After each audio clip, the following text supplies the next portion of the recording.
Welcome back. I'm Miss Newroth, and today we are talking about topic 2.4, population dynamics. So what will you learn today? Today we are talking about fertility, mortality, and migration. And really the basic idea here is that the population of an area increases or decreases based on three major factors. One, how many babies are born. Two, how many people die. And three, how many people move in or out of an area. We are going to discuss the specifics of these three factors which affect population dynamics. First of all, we have fertility. Now, fertility refers to how many babies are born in an area. And there are a couple of different ways we can look at this. The first would be crude birth rate. This is the total number of live births in an area for every 1,000 people alive. So I've got a little cheat sheet over there on the side for you if you want a visual of what this looks like. Number of live births per 1,000 people. For example, the crude birth rate, or CBR, would be 15 if for every 1,000 people in a society, 15 babies were born that year. We can also look at fertility in a different way by considering the total fertility rate, or TFR. This refers to the average number of children a woman will have during her childbearing years. This number can vary widely from almost 5 in parts of sub-Saharan Africa. That would be an average of 5 babies per woman, an average. So there would be many women out there who would have even more children than that, to as low as places in Europe that might have 1.5 or even lower than that, meaning that their population would be growing very, very slowly, if at all, because they have so few babies being born. So that would be factor one. Factor two is mortality. Mortality, or a fancy word for deaths, can be measured in different ways as well. We could consider infant mortality rate, or IMR, and that refers to how many babies under 1 year of age die every year compared to live births. So you have number of infants under 1 year of age who perish over 1,000 live births.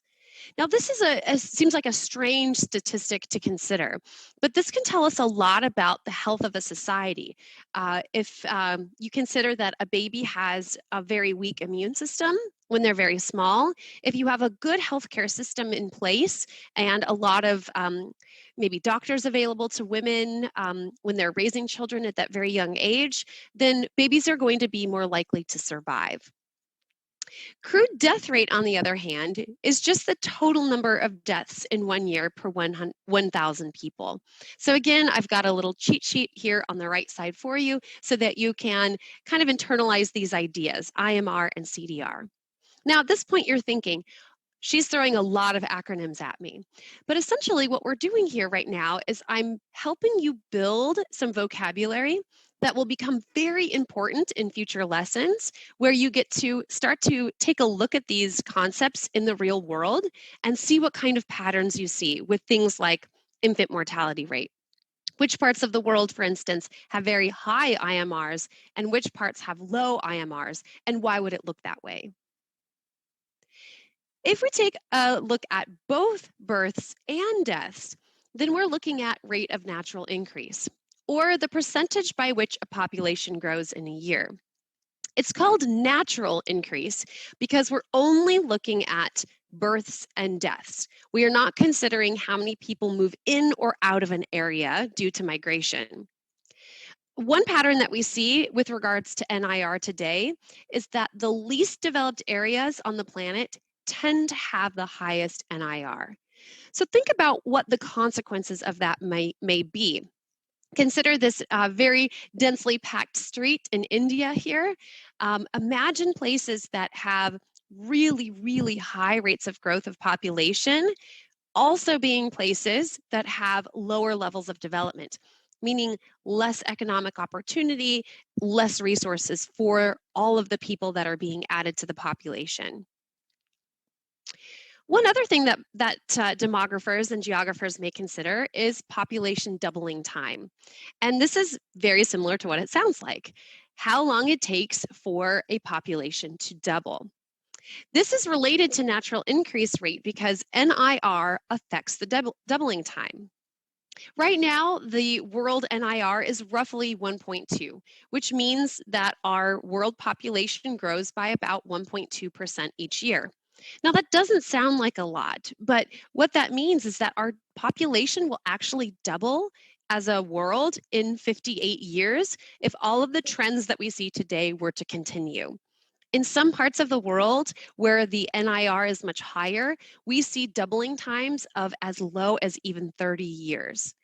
In other parts of the world, in some places in Europe, for instance, their NIR is actually negative. They have more people dying than are being born. So their doubling time would be never. They will never double their population. The third and final consideration would be migration. This refers to the permanent movement of people from one area to another. Now, this can significantly contribute to the amount of people living in an area, either by many people moving out or many people moving in. But we're going to hold off on talking about migration extensively for now because later in Unit 2, we are going to focus on migration exclusively. Let's do a little practice with this. We're going to practice with the terms that you've just learned. So, first, if a country wants to know its NIR, what would it look at? Well, you know that natural increase rate, meaning natural, is that they're considering births and deaths. So they may look at crude birth rate and crude death rate. If a population has a higher CDR than its CBR, then its NIR would be, this would be much like the example I just gave of Europe, it would be negative. If a country has a TFR of 5, you may conclude that it is a developing country. Places with very high levels of population growth are often in places that are less developed. That is a general trend that we see in the world today. Finally, if a country has a low IMR, you may conclude that it is a developed country. Infant mortality rate is significantly lower in places that are more highly developed because those places tend to have better access to things like education for young couples having children and better access to healthcare. What should you take away from today? Well, the population of an area increases or decreases based on the 3 major factors we discussed. How many babies are born, how many people die, and how many people move in or out of an area. As we move on into the videos to come, you'll get to dive into these 3 factors of fertility, mortality, and migration to uncover a lot of interesting patterns around the world. As I always say, keep an eye out because geography is everywhere. Welcome back. I'm Miss Neurath, and today we are talking about population dynamics. What will you learn today? Well, first of all, changes in population are due to things like mortality, fertility, and migration, as we've discussed in previous videos. These things are influenced by the interplay of environmental, economic, cultural, and political factors. The great thing about today's video is that I'll be previewing some ideas and concepts for you that are going to play a role in some of the really interesting things you'll be learning in some of the videos to come.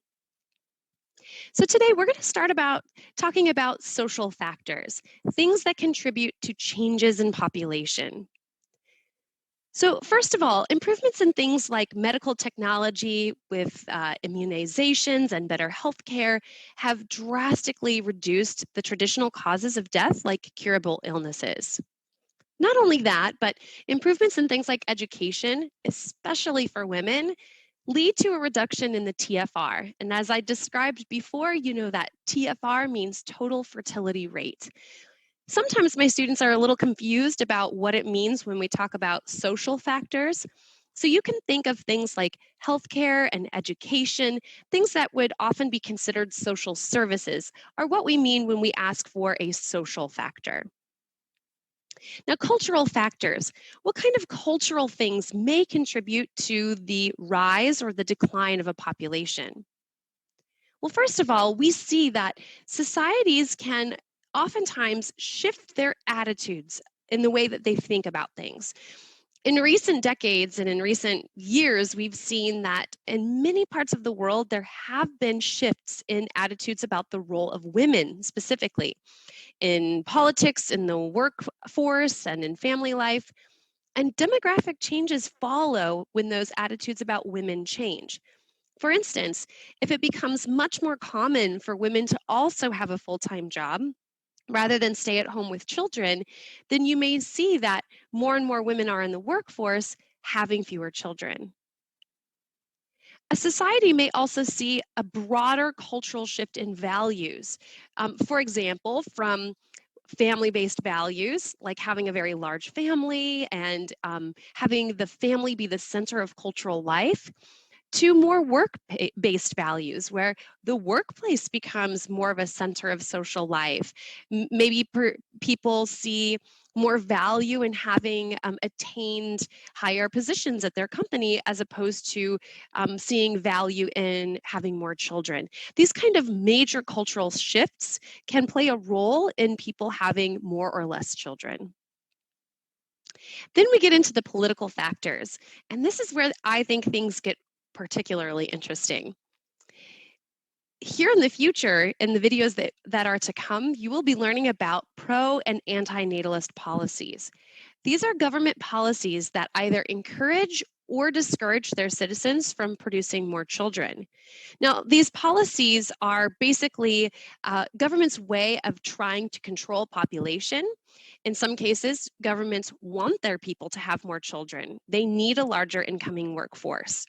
In other cases, they're trying to get their citizens to have less children to reduce the burden of a rapidly expanding population. Governments can do this through providing incentives or threatening punishments, or even a combination of both. You may have seen something in the news about China's one-child policy that they used to have. This program was an anti-natalist policy that discouraged people from having children and more than one child. And they did this through a series of both punishments and by providing incentives. That will be something you get to explore in greater depth in some of the videos to come. We also have economic factors playing a role in whether a society gains population or loses population. We can go back to the Industrial Revolution and see that it produced wealth that allowed for improvements that made communities healthier places to live. This long-term impact was an expansion of the population. When societies shift the way that they obtain their food and resources, going from having their own gardens or their own farms and producing food for just their families, to societies where there are large commercial farms like we might see in the United States today. When you have less people working by hand and more work done by machines, there's a less need for children to help on farms. Therefore, people typically tend to have less children. Finally, when we see a major population shift to cities for work, children start to become more of a liability as opposed to an asset. It's expensive to have children in small apartments in cities. Rent is more expensive, and children cost more money. They're not able to help out on a farm, for example, in the same way in the city that they may be able to help their parents in a rural area. So all of these factors play a role. Not only that, but the picture here illustrates major construction going on in the Middle East, in the Gulf states, where a lot of people are moving in search of work. So this can cause a huge expansion in the population of that area, with many guest workers and migrants moving to that area in search of work. And that can impact the population in pretty profound ways as well. So let's practice with this idea, these concepts of what kinds of things can impact population. I have here a practice question for you, and it says, since the 1970s, changes in the social roles, lifestyles, and employment patterns of women in Europe, Canada, and the United States have affected the overall population through which of the following? Now, you may have noted that Europe, Canada, and the United States are all places that are fairly highly developed. So that should put a clue in your mind highly developed places typically have fewer children.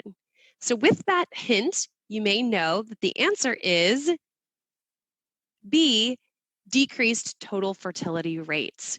The more advanced or more economically advanced a society is, typically the less children that women are having in those societies. So what should you take away from this today? Changes in population due to mortality, fertility, and migration, which are influenced by the interplay of environmental, economic, cultural, and political factors. I'm incredibly excited to tell you that in the next series of videos, you are going to get to learn about one of my absolute favorite topics in this entire course, which is the demographic transition model. You're going to see a lot of these concepts come back into play again because the demographic transition model is going to explain how countries go through different stages to get to a place where they're highly developed with very low birth rates. So please stay tuned because you have a lot of great videos in store from Mr. Hill. And remember, keep your eyes open because geography is everywhere.